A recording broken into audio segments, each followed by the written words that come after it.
Hello everyone, it's George from Ireland. So welcome back to the channel. Anyway, in this video, I'm commenting about Rishi Sunak leaving the D-Day commemorations yesterday a bit early. So it really was an imbecilic decision.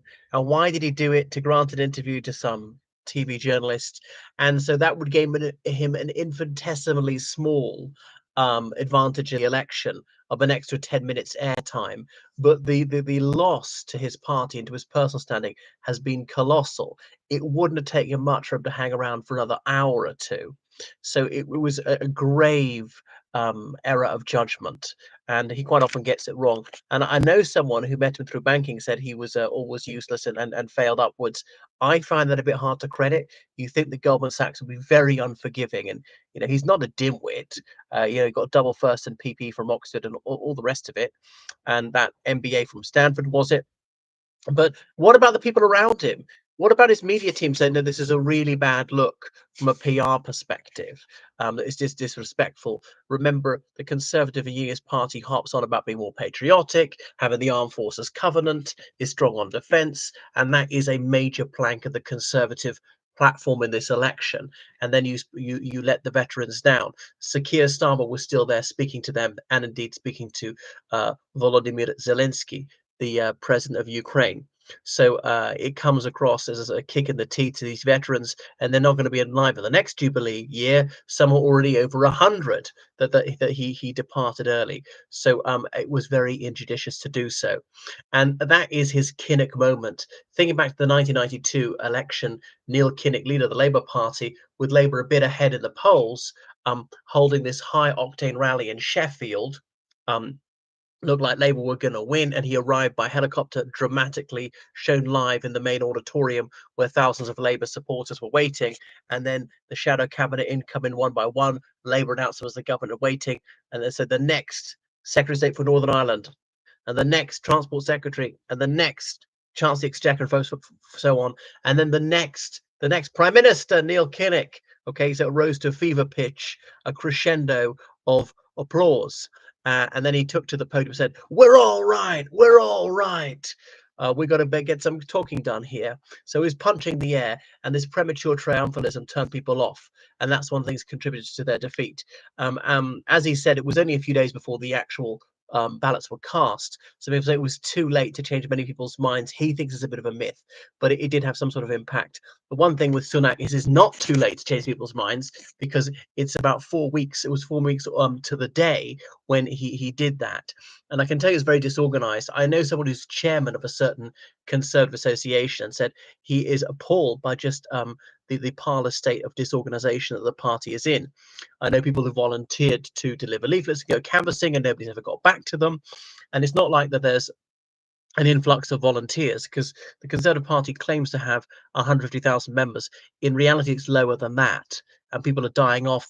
People aren't joining. Youngsters aren't joining. Or you can join at any age, but I mean, a lot of the members are very elderly, are not physically fit, or permanently wheelchair bound. So that they're really short staffed. Is going very badly indeed, I'm sorry to say.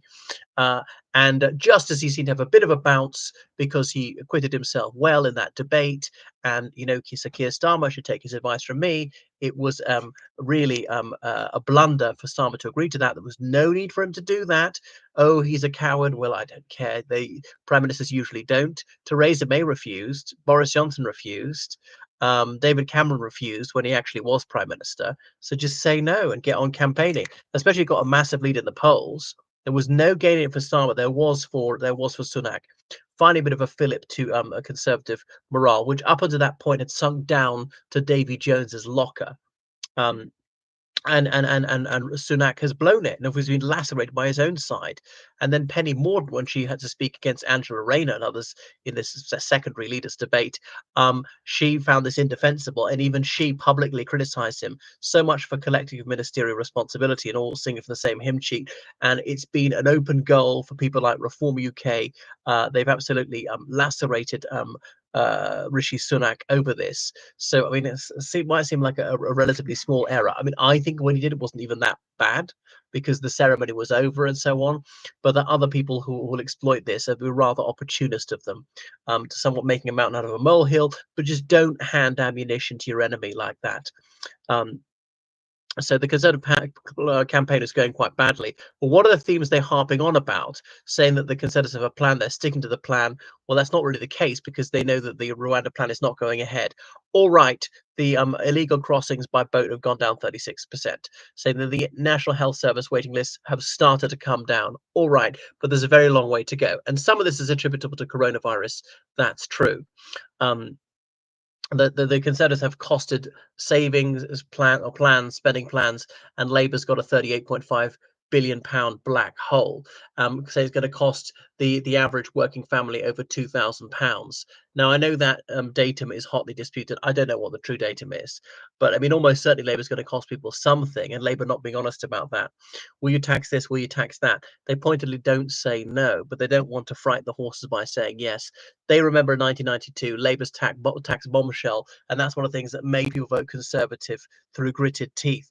I even read about a Labour supporter went in to cast a ballot, and in the secrets of the ballot box, she couldn't bring herself to vote for higher taxation. She voted Conservative after all. But you know, this party of low tax is not very credible. The Conservatives raised tax quite a lot, the highest level since 1952. Admittedly, it has come down a little bit now. And I know there were extraordinary circumstances with coronavirus and the Ukraine war and so forth. But there's an awful lot of waste. There are millions of economically inactive adults, millions. I don't just mean pensioners. There's hardly any unemployed people who are so-called too sick, disabled, unable to work. But you know, blind people work full time. I have a friend who's permanently wheelchair bound since birth. He works full time. I know a guy with only one hand who's a chef who works full time. All sorts of physically disabled people, mentally disabled people work full time. But let's be frank, there are a lot of scroungers, a lot of chancers that everybody else has to pay for. So it's really disgraceful, and this has been on the Conservatives' watch. So the Conservatives haven't been right wing enough on benefits, and there are too many people who are practicing social parasitism. There are too many benefit scum living like that. And I'll say it again: benefit scum. I don't mean pensioners. I don't mean people who are genuinely disabled. And all right, there should be child benefit, but you know, little or nothing else. Universal credit. We have so many job vacancies, no job seekers allowance, no universal credit. Get out there, get a job. When I'm unemployed, I get a job, right? I've never claimed it in my life. I've been unemployed several times. Get a job, earn a living. Yeah, that's your problem. And then we'll cut tax for working people. So yeah, it's not been a very effective campaign. These are the themes they're harping on about. Anyway, what do you think? Has Starmer run a decent campaign or not? Starmer's going to be in charge. They try and say they don't say coalition of chaos because it's quite obvious that that Labour's going to win on their own. There'll be single party government. They say that they don't want you to know. I mean, how much it's going to cost. So they're going to harp on and on and on about this, and that they will deliver for pensioners because they're relying on older people to vote for them, and they really don't have much to run on. That we'll do this and we'll do that. We've had 14 years to sort it out, Conservative Party. So this just confirms how much Labour's going to win by. You know, people say a defeat on the scale of 1997. A defeat on the scale of 1997 for the Conservative Party will be a triumph in relation to how things are looking at the moment. It's definitely going to be worse than 1997 in terms of share of the vote, in terms of number of seats, because that was 31% of the vote, 166 MPs. So now, I mean, my previous prediction, I have to think about this properly. The forecast is going to go down. I said 28%. It's going to be down something like 27%. And the number of seats is going to be down like 130 seats, something like that. It's going to be horrific, as bad as 1906 in terms of number of members of parliament. So there are worse defeats than God knows when in terms of share of the vote. In the 20th century, never got under 31% of the vote. Labour's worst defeat well, since the Second World War was 27% of the vote. Labour looked like they might be up there with their 1945 result, like 48% of the vote. I don't think it'll be that high. It'll be more like 42% of the vote, not quite as high as Boris Johnson got last time. Right, thank you for watching my channel. Make sure you subscribe on Patreon. Make sure you donate on PayPal, georgecallahan79@gmail.com. Goodbye, everybody.